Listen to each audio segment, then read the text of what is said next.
প্রিয় মাধ্যমিক পরীক্ষার্থীরা, আমরা এখন এই ভিডিওতে তোমাদের বিদ্যালয় থেকে দেওয়া টেস্ট পেপারস এর গণিতের এই 389 পাতার এই 11 দাগের 2 নম্বর জ্যামিতিক প্রশ্নটি বা সম্পাদ্যটি আমরা এখন খুবই সহজ সরলভাবে আলোচনা করে অঙ্কন করব।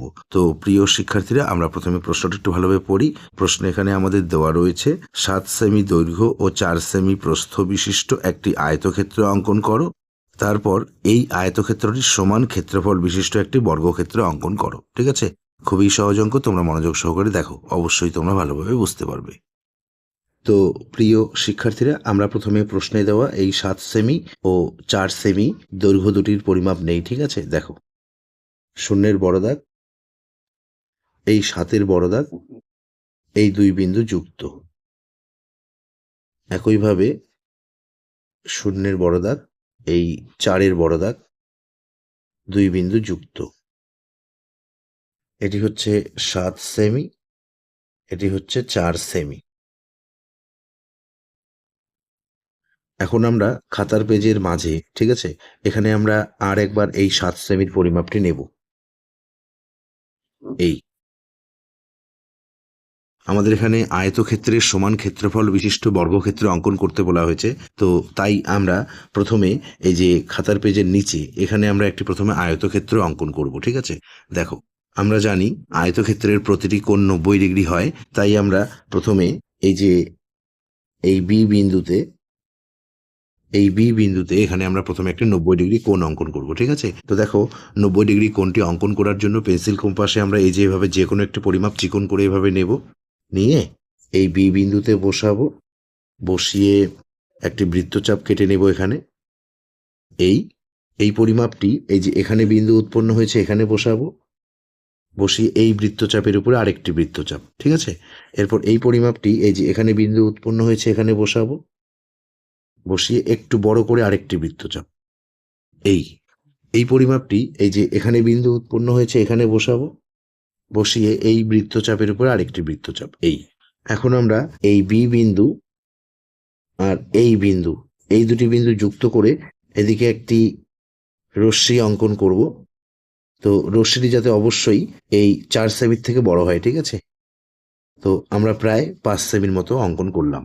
এখন আমরা পেন্সিল কম্পাস দ্বারা প্রথমে এই 4 সেমির পরিমাপটি নেই, এই যে এভাবে নেব। ঠিক আছে, নিয়ে এই বি বিন্দুতে বসিয়ে উপরে একটি বৃত্তচাপ কাটবো। এই 4 সেমির পরিমাপটি আমরা বি বিন্দুতে বসিয়ে উপরে একটি বৃত্তচাপ কেটেছি, এবং এই সি বিন্দুতে বসাবো, বসিয়ে উপরে এদিকে আরেকটি বৃত্তচাপ কাটবো। ঠিক আছে, এরপর আমরা পেন্সিল কম্পাস দ্বারা এই 7 সেমির পরিমাপটি নেব, এই যে এভাবে নিয়ে এই বিন্দুতে বসাবো, এই যে এখানে বসিয়ে এই বৃত্তচাপের উপর আরেকটি বৃত্তচাপ। ঠিক আছে, এই বিন্দুর নাম দেই আমরা এ, আর এই বিন্দুর নাম দেই আমরা ডি। এখন আমরা এই সি আর ডি প্রথমে যুক্ত করব। এরপর আমরা এই এ আর ডি বিন্দু দুটিও যুক্ত করব। তো প্রিয় শিক্ষার্থীরা, আমরা এই যে এ বি সি ডি আয়তক্ষেত্রটি অঙ্কন করলাম। ঠিক আছে, এখন আমরা এই এডি বাহুটিকে এদিকে ডান দিকে বাড়িয়ে দেব। ঠিক আছে, দেখো, ভালোভাবে মিল করে বসাতে হবে, মিল করে বসিয়ে এদিকে বাড়িয়ে দেব।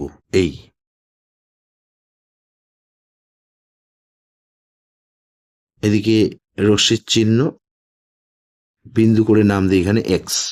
এখন আমরা পেন্সিল কম্পাস দ্বারা এই ডি আর সি দৈর্ঘ্যটির পরিমাপ নেব। ঠিক আছে, বা আয়তক্ষেত্রের ডি আর সি বাহুটির পরিমাপ নেব, এই যে এভাবে নিয়ে এই ডি বিন্দুতে বসাবো, বসিয়ে এই এক্স রশ্মির ডান দিকে এদিকে একটি বৃত্তচাপ কেটে নেব। এই বিন্দুর নাম দেই আমরা ই। এখন আমরা এই এ আর ই সরল রেখাংশটিকে এখানে সমদ্বিখণ্ডিত করব। ঠিক আছে, মানে মাঝখানে ভাগ করব। তো দেখো, তার জন্য আমরা পেন্সিল কম্পাস দ্বারা এই এ আর ই সরল রেখাংশের আইডিয়া করে দৈর্ঘ্যের অর্ধেকের বেশি পরিমাপ নেব, এই যে এভাবে। ঠিক আছে, ধরি আইডিয়া করে এখানে অর্ধেক, তার থেকে একটু বেশি নিয়ে আমরা উপরে একটি বৃত্তচাপ কাটবো। কাটাটি কিন্তু আমাদের ই বিন্দুতে বসানো রয়েছে, উপরে একটি বৃত্তচাপ কাটলাম এবং নিচে একটি বৃত্তচাপ কাটবো। এই পরিমাপটি এই এ বিন্দুতে বসাবো, বসিয়ে উপরের বৃত্তচাপের উপরে আরেকটি বৃত্তচাপ এবং নিচের বৃত্তচাপের উপরে আরেকটি বৃত্তচাপ। এই যে এখানে একটি বিন্দু উৎপন্ন হলো, এবং এখানে একটি বিন্দু উৎপন্ন হলো। এখন আমরা এই দুই বিন্দু যুক্ত করে দেই। যুক্ত করে আমরা এই এ আর ই সরল রেখাংশের সমদ্বিখণ্ডকটি অঙ্কন করব, ঠিক আছে? এই সমদ্বিখণ্ডকটি এ আর ই সরল রেখাংশকে এই যে এখানে ছেদ করেছে, এখানে আমরা নাম দেব ও। এখন আমরা পেন্সিল কম্পাস দ্বারা এই এ আর ও দৈর্ঘ্যের পরিমাপ নেব, এই যে এভাবে, ঠিক আছে? নিয়ে কাঁটাটি আমাদের এই ও বিন্দুতে বসানো রয়েছে। আমরা এই ই থেকে এ পর্যন্ত এদিকে একটি অর্ধবৃত্ত অঙ্কন করব। দেখো, এই এখন আমরা স্কেল দ্বারা এই সি আর এই ডি বাহুটিকে এদিকে অর্ধবৃত্ত পর্যন্ত বাড়িয়ে দেব, ঠিক আছে? দেখো, এই এই যে এই লম্বটি বা বাহুটি এই যে অর্ধবৃত্তকে এখানে ছেদ করলো, এখানে আমরা নাম দেই এফ। এখন আমরা পেন্সিল কম্পাস দ্বারা এই ডি আর এফ দৈর্ঘ্যের পরিমাপ নেব, ঠিক আছে? দেখো, এই যে এভাবেই আমরা পেন্সিল কম্পাস দ্বারা ডি আর এফ দৈর্ঘ্যের পরিমাপ নেব, ঠিক আছে? নিয়ে কাঁটাটি আমরা এই ডি বিন্দুতে বসিয়ে রাখবো। রেখে এই প্রথমে এক্স রশ্মির দিকে একটি বৃত্তচাপ কেটে নেই। এই পরিমাপটি এই যে এখানে বিন্দু উৎপন্ন হয়েছে এখানে বসাবো, বসিয়ে উপরে একটি বৃত্তচাপ কেটে নেব। এই পরিমাপটি এই এফ বিন্দুতে বসাবো, ঠিক আছে? বসিয়ে এই বৃত্তচাপের উপরে আরেকটি বৃত্তচাপ কাটবো। আমরা এখানে পেন্সিল কম্পাসে এই ডি আর এফ দৈর্ঘ্যের পরিমাপ নিয়েছি, ঠিক আছে? নিয়ে ডি বিন্দুতে বসিয়ে এখানে কেটেছি, এখানে বসিয়ে উপরে কেটেছি, তারপর এখানে বসিয়ে এখানে কেটেছি, ঠিক আছে? আমরা এই বিন্দুর নাম দিলাম জি আর এই বিন্দুর নাম দিলাম এইচ, ঠিক আছে? এখন আমরা স্কেল দ্বারা প্রথমে এই এইচ আর জি বিন্দু যুক্ত করে দেই। এরপর আমরা এই জি আর এফ বিন্দুও যুক্ত করে দেই।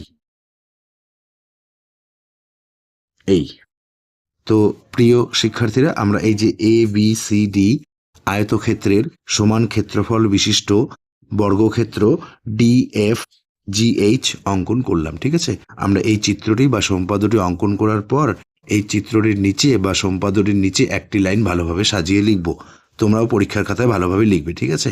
দেখো, সুতরাং এ বি সি ডি আয়তক্ষেত্রের সমান ক্ষেত্রফল বিশিষ্ট বর্গক্ষেত্র ডিএফ জিএইচ অঙ্কন করা হলো।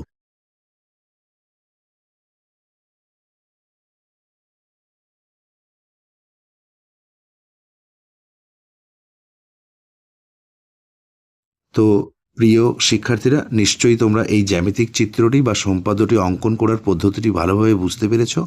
তো এই ভিডিওতে এ পর্যন্ত। ধন্যবাদ।